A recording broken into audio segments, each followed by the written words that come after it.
Assalamualaikum warahmatullahi wabarakatuh.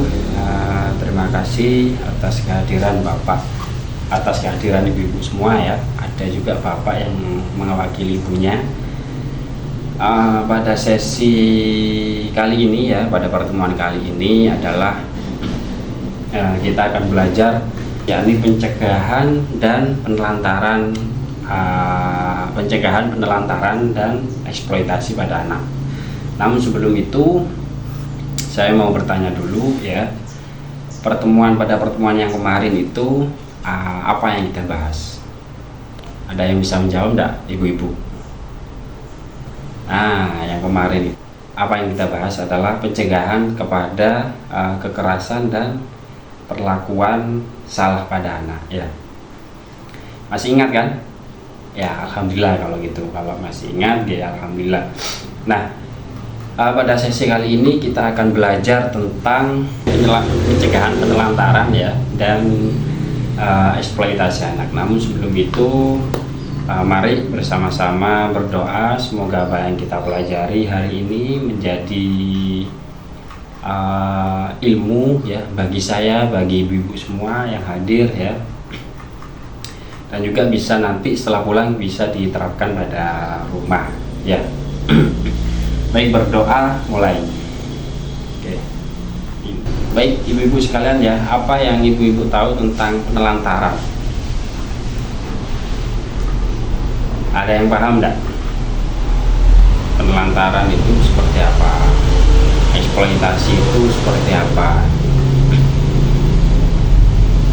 Ya, bagus.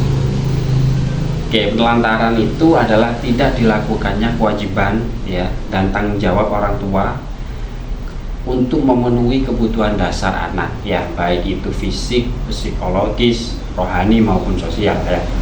Anak yang terlantar adalah anak yang karena sesuatu sebab orang tua melalaikan kewajibannya ya, yang mana itu menjadi kebutuhan kepada anak cuman tidak diberikan ya, bukan alasan ekonomi, cuman yang gan aja orang tua memperhatikan kebutuhan anak tersebut itu ya. Nah selanjutnya contoh apa yang penelantaran pada anak. Yang pertama ya, ada tidak memberikan makanan yang bergizi ya, memberikan makanan terserah semaunya orang tua, padahal makanan bergizi itu sangat dibutuhkan oleh anak ya. Tidak memberikan tempat tinggal yang layak ya, udah punya uang harusnya bikin rumah diperbaiki, ada kamar anak diperbaiki, kasurnya itu malah dibuat yang lain ya. Yes, dipikir sendiri itu dibuat apa, atau buat main judi atau apa, itu kan bentuk penelantaran pada anak itu, paham ya? Mau sekolah juga tidak diizinkan dengan alasan apapun gitu loh ya. Yang balita juga waktunya imunisasi juga tidak diberikan imunisasi, tidak diantar ke sana ya, tidak mendukung pendidikan anak. Anak mau sekolah misalnya, mohon maaf, tasnya rusak, kan butuh tas. Nah itu bentuk dukungannya kepada anak dengan membelikan tasnya gitu. Dari mana uangnya? Ya bisa dari kerja, bisa dari bantuan sosial, itu kan juga bisa ya. Baik Bapak Ibu ya, selanjutnya cara mencegahnya gimana penelantaran itu? Dengan memenuhi kebutuhan anak ya, misalnya dengan kasih sayang ya, dengan menanyakan bagaimana kabarnya di sekolah tadi, apakah ada PR kan gitu. Itu adalah bentuk pencegahan penelantaran ya, begitu.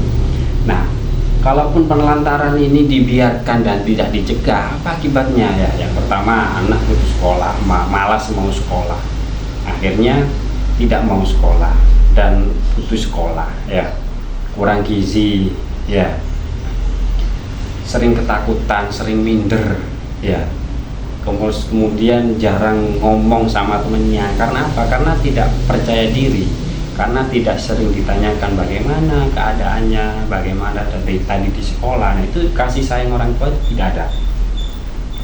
Nah itu beberapa akibat yang diakibatkan dari penelantaran ya. Terus selanjutnya yakni pencegahannya sudah, yakni diantaranya memenuhi kebutuhan dasar ya, kasih sayang ya, terus berbagi tugas, misalnya ada PR ya tidak dikerjakan juga sama orang tua, tapi dibantu apa yang tidak paham kan gitu.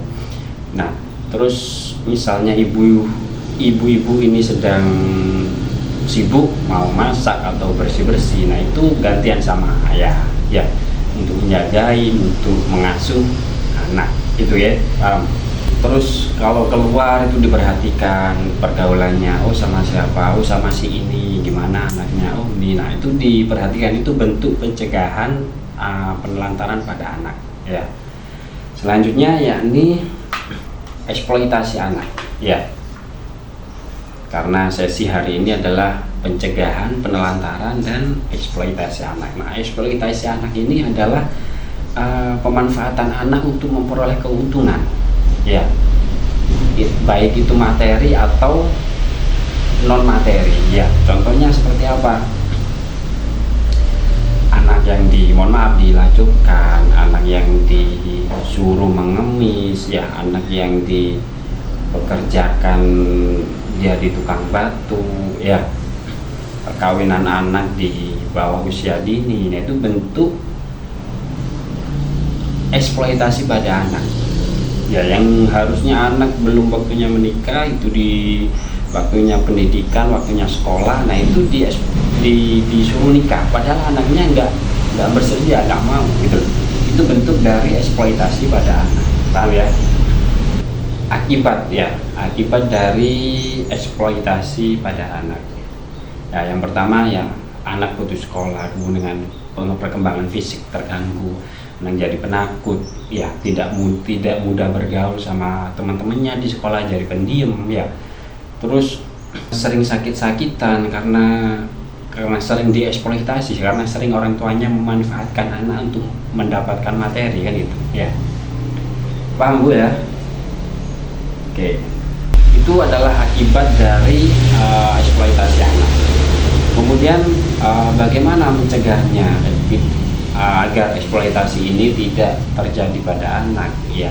Yang pertama, mengupayakan anak tetap sekolah ya, tidak menyuruh anak untuk bekerja ya, tidak mengganggu waktunya untuk sekolah, untuk bermain ya, tidak membiarkan anak bersama orang-orang dewasa tanpa pengawasan ya. Ini yang mungkin lagi marak sekarang ini, karena bergaul dengan yang lebih tua ya, mohon maaf, itu biasanya sering dimanfaatkan ya. Terus kemudian tidak juga ada orang janji seperti ini, itu anak diajari agar tidak mudah percaya terhadap hal-hal yang seperti itu ya. Itu ya ibu-ibu. Jadi gimana, paham? Baik, akibat dari, kita ulangi dari awal ya sebelum kita tutup. Akibat dari penelantaran tadi apa? Akibat buruknya yakni tidak sekolah ya, kurang gizi, terus anak jadi merasa diem, sering ketakutan, tidak mudah bergaul ya. Itu adalah akibat dari penelantaran ya. Nah penelantaran itu apa bentuknya tadi ya? Tidak memberikan apa yang dibutuhkan oleh anak ya. Dalam hal ini adalah mendiamkan apa yang menjadi kebutuhan anak, bukan keinginan ya, paham ya ibu ya? Selanjutnya yang terakhir adalah tentang eksploitasi anak. Apa tadi? Yakni pemanfaatan anak untuk mendapatkan baik itu materi atau non materi ya. Contohnya seperti apa? Anak yang anak yang disuruh bekerja ya, padahal dianya juga tidak mau bekerja, kecuali mohon maaf dengan kondisi ekonomi orang tua yang pas-pasan, anak dengan kesediaannya dia ingin membantu keuangan bapak dan ibu, dan dia minta izin asalkan itu tidak mengganggu waktu bermain dan sekolahnya ya, monggo saja. Cuman bapak ibu harus tetap mengatur berapa jam dia harus mencari uang misalnya atau berjualan. Nah itu harus ibu atur biar ada waktu bagaimana dia nanti sekolah dan juga bermain sama teman-temannya. Tuh ya, anak yang mohon maaf, yang dilacurkan ya, betul, itu adalah contoh bentuk eksploitasi pada anak. Nah, cara mencegahnya itu bagaimana? Mengupayakan anak tetap sekolah ya, tidak menyuruh bekerja dan itu mengganggu waktu sekolah dan bermainnya, tidak membiarkan anak bersama orang-orang dewasa. Tuh ya. Nah, ada yang tanya ini tadi materi dan bukan materi itu seperti apa. Nah, yang dimaksud eksploitasi di sini adalah pemanfaatan orang tua terhadap anak untuk mendapatkan materi dan non materi atau bukan materi ya. Nah, materi ini bisa dibilang seperti uang ya. Anak disuruh kerja mendapatkan uang, orang tua yang menikmati ya. Kalau bukan materi itu biasanya mendapatkan status sosial. Nah, anak belum waktunya menikah dinikahkan dengan karena itu adalah anaknya kepala desa atau anaknya Pak Camat ya. Akhirnya disuruh menikah dengan itu. Nah, status sosialnya akan naik. Nah, itu yang mendapatkan siapa? Orang tuanya. Nah, itu adalah bentuk-bentuk dari eksploitasi seorang orang tua kepada anak. Ya, baik. Segitu ibu-ibu ya. Ada yang ditanyakan lagi tentang pencegahan bagaimana penelantaran dan eksploitasi anak. Kalau nggak ada, kita tutup dengan salam dan